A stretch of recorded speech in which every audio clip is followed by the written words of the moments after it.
সকলোলৈ নমস্কাৰ। যোৱা ৰবিবাৰে জানৰ লগত কামাখ্যা মন্দিৰলৈ গৈছিলোঁ। আমি মন্দিৰৰ ভিতৰলৈ মা দৰ্শনৰ বাবে গৈছিলোঁ। সেয়েহে ঘৰ পাওঁতে আমাৰ ৰাতি 8মান বাজিল। গৰমৰ দিনত ইমান ৰাতি নহয়, কিন্তু ঠাণ্ডা দিনত এইখিনি সময়তে ৰাতি হৈ পৰে। বাৰু যি কি নহওক, আমি ঘৰৰ পৰা 5 বজাত ওলাইছিলোঁ আৰু ঘৰ যিহেতু গুৱাহাটীতে, তাত গৈ আমি 5:30মান বজাত পালোঁ বা তাতকৈ অলপ আগতে পাইছিলোঁ। আমি গৈ দেখিলোঁ এটা দীঘল লম্বা লাইন চলি আছে আৰু আমি সেই লাইনতে শেষৰ ফালে আমি তাতে থাকিলোঁ। 6:30 বজাত এজন পাণ্ডা আহি এজন মানুহক VIP লাইনৰ টিকট এতিয়া নাই বুলি কোৱাত আমাৰ মূৰত সোমাল যে এইটো VIP লাইন বোধে, আৰু ওচৰৰ এজনক সুধোতে হয় বুলি ক'লে। তেতিয়াহে আমি সেই লাইনৰ পৰা ওলাই গৈ জেনেৰেল কুপনৰ লাইন ক'ত দি আছে বুলি গেটত ৰখি থকা দাদা এজনক সোধাত দাদাজনে গাড়ী ৰখা ঠাইৰ ওচৰলৈ যাওক বুলি আৰু তাতে গৈ দেখিব বুলি ক'লে। আমি গৈ অৱশ্যে দেখিলোঁ, ওপৰত লিখাই আছিল। যিহেতু আমি 3-4 বছৰমান অহা নাছিলোঁ, সেইকাৰণে এই ব্যৱস্থাটোৰ কথা আমি জনা নাছিলোঁ। আমি গৈছিলোঁ বাহিৰে বাহিৰেহে মানে দৰ্শন কৰি গুচি আহিছিলোঁ। সেইবাবে কুপন যে দিয়ে এইটো আমি আজিহে গম পালোঁ। আৰু গৈ গৈ আমি এইটো জেনেৰেল লাইন হয়, ইয়াতে আমি থাকিলোঁ। ইয়াত দেখিছেনে, তেখেতসকলেও সেইটো লাইনতে আছিল আৰু পিছত আহি আহি এইটো লাইনত জইন কৰিলে। মানে বহুত মানুহৰে ভুল হৈছিল। এইটো গৈ আছোঁ এনেকৈ বহুত সময় থিয় হোৱাৰ পিছত 8মান বজাত আমি কুপন য'ত দি আছে সেই ঘৰটো পালোঁ। আৰু লাইনত থাকোঁতে মোৰ বান্ধৱীজনীও আহিল। অৱশ্যে সিহঁতে আহিম বুলি কৈছিল আৰু আমাৰ লগতে মানে ঠাই ৰাখিব কৈছিল। যিহেতু সিহঁতে সোনকালে আহিলে আৰু আমাৰ লগতে জইন কৰিলে। বাইদেউজনী আহিছে আৰু ভণ্টি এজনী আহিছে। আমি লাইনত আছোঁ। জান আৰু মই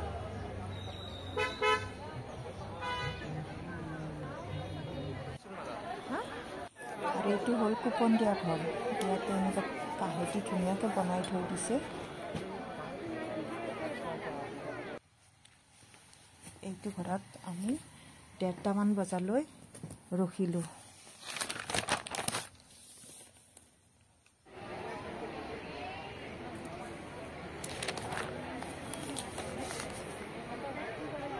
প্ৰবাদ মতে কামাখ্যা মা বহুত ৰহস্য আছে, যিবিলাক মানে মইতো নাজানোৱে। আজিকালি অৱশ্যে গুগল আৰু কিতাপবিলাকত এইবিলাকতো দিয়াই থাকে, গতিকে আমি জানিব বিচাৰিলে সেইবিলাকৰ পৰা মানে সহায় ল'ব পাৰোঁ।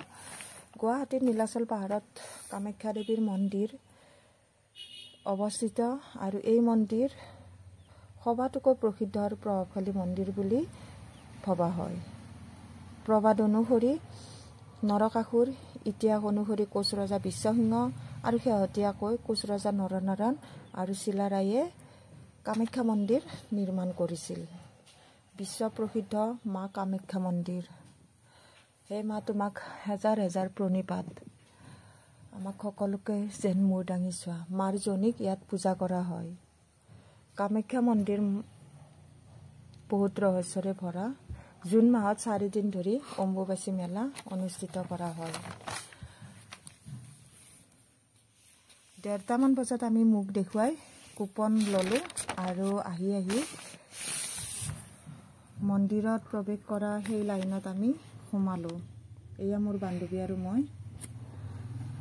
এয়া গৈ গৈ আমি 7মান বজাত মানে 6মান বজাত আমি এইখিনি ঠাই পালোঁগৈ। এয়া ছাগলীকেইটা, বান্দৰ।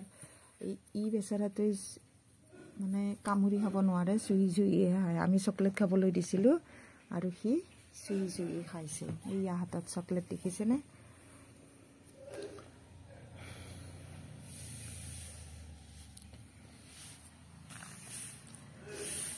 আৰু আমি গৈ গৈ 7মান বজাত মন্দিৰ দৰ্শন কৰিলোঁ।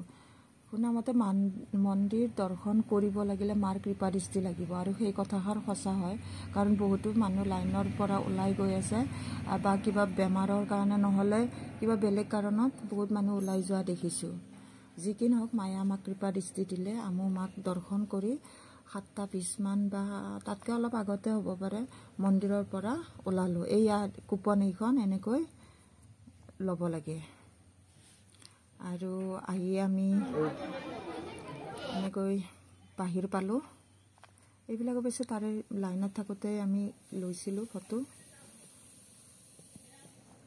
এয়া এনেকৈ লাইনত থাকোঁতে এইটো মন্দিৰটো মেইন মন্দিৰ